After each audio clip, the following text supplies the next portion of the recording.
Kwa jina la Baba, Mwana na Roho Mtakatifu. Amina.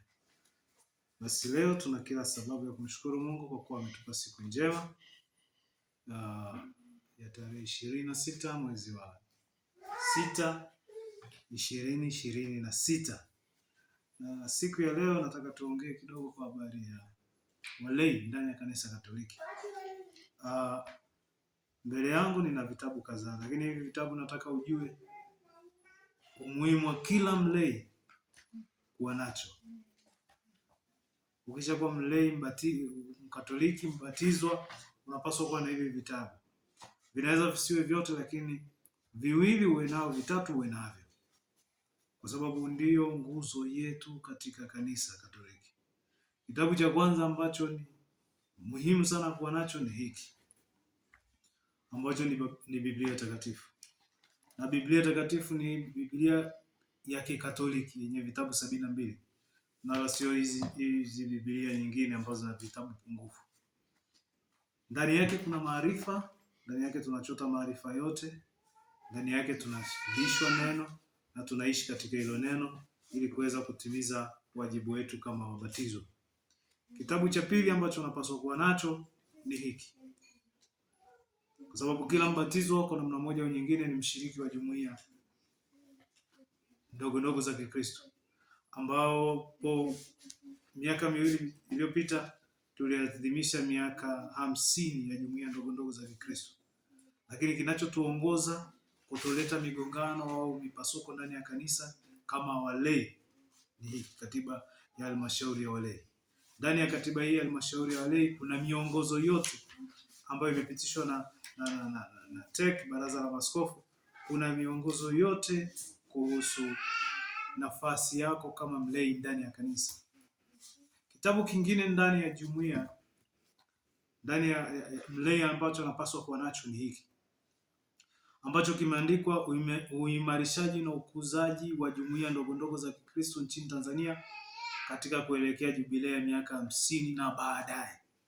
Hiki kina miongozo yote ya kuhusu jumuiya ndogo.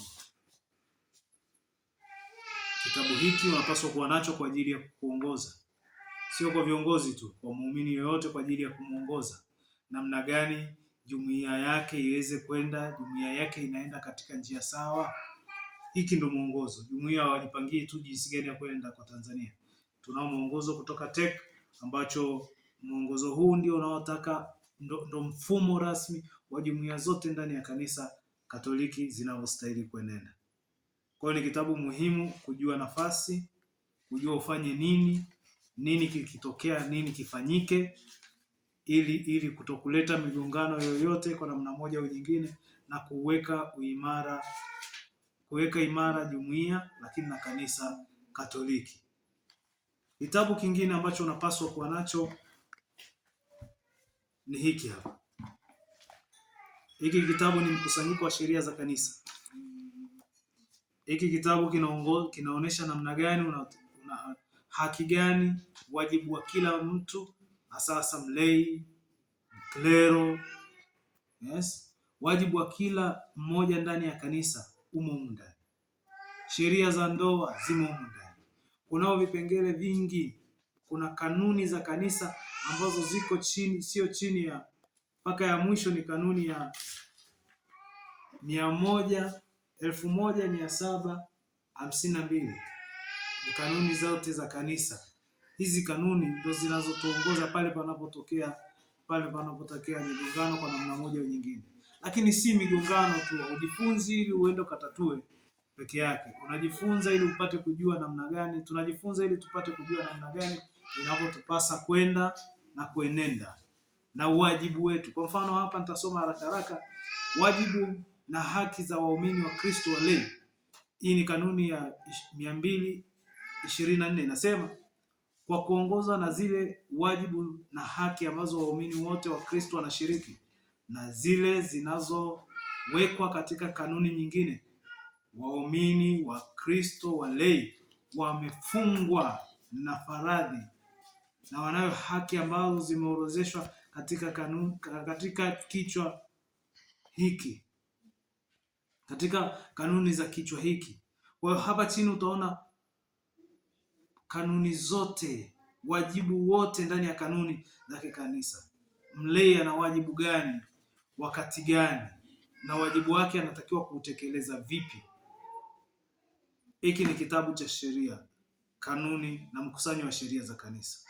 Ni kitabu muhimu sana. Watu wengi hatujui na watu wengi hatuvisomi. Tunaenda kwa mazoea sawa, lakini ni kitabu ambacho tunastahili kukisoma kwa ajili ya ustawi wa kanisa letu na kwa ajili ya ustawi wa nafsi zetu na roho zetu, kwa namna ambavyo tunastahili kwenda. Hizi ni sheria za kanisa, ni mkusanyiko wa sheria za kanisa, na unaongozwa na unaopaswa kuongozwa, umetafsiriwa, lakini unapaswa kuongoza kwa kanisa zima. Na ni wajibu wetu sisi kujua tunatakiwa kuenenda namna gani, nini kikifanyike wakati gani, na kwa nini hiki kinafanyika hivi, kwa nini kisifanyike vile. Ni taratibu ambazo zimewekwa ndani ya kanisa na kila muumini anapaswa pia kuzijua kwa ajili ya ustawi wa kanisa lake, hasa kipindi hiki ambacho tuna mpasuko mkubwa, hasa kipindi hiki ambacho tuna makanisa mengi ambayo yanaota ndani ya Tanzania, lakini na ndani ya dunia, ndani ya mazingira yetu. Kila kukicha tunaona makanisa mapya. Sheria hizi zinaweza kukulinda kujua ni nini kinafanyika, kwa nini, na nini kifanyike wakati gani, na nini kifanyike kwa namna gani. Kitabu hiki cha sheria za kanisa, mkusanyiko wa sheria, kanuni za kanisa. Kitabu kingine ambacho kinapaswa kujua kwa muumini Mkatoliki kuwa nacho ni hiki hapa. Huu ni mtaguso wa pili wa Vatican. Ni hati ya mtaguso mkuu wa Vatican, mtaguso wa pili. Tunao mtaguso wa kwanza, tunao mtaguso wa pili. Lakini mtaguso huu pia una mababa maaskofu wamekaa wakaandika huu mtaguso. Kwenye mtaguso huu una namna unakutambulisha wajibu wako kama Mkatoliki, kujua wajibu wangu ni upi, mipaka yangu ni ipi, nifanye nini wakati gani. Kama muumini mlei nifanye nini, na jukumu langu kubwa ni lipi lililowekewa na mababa wa kanisa. Nitasoma tu utume wa uinjilishaji na kutakatifuza. Huu ni wajibu wa sisi walei pia. Uinjilishaji na wa kutakatifuza ni wajibu wetu. Unasema kwa mfano kwenye ile nambari 936 inasema, maadamu wakati wetu huu matatizo mapya yamezuka na kukosa maadamu wakati wetu huu matatizo mapya yanazuka na makosa mazito yanaenea ambayo yanajaribu kuangamiza dini kutoka misingi yake na maadili ya jamii yenyewe ya utamaduni.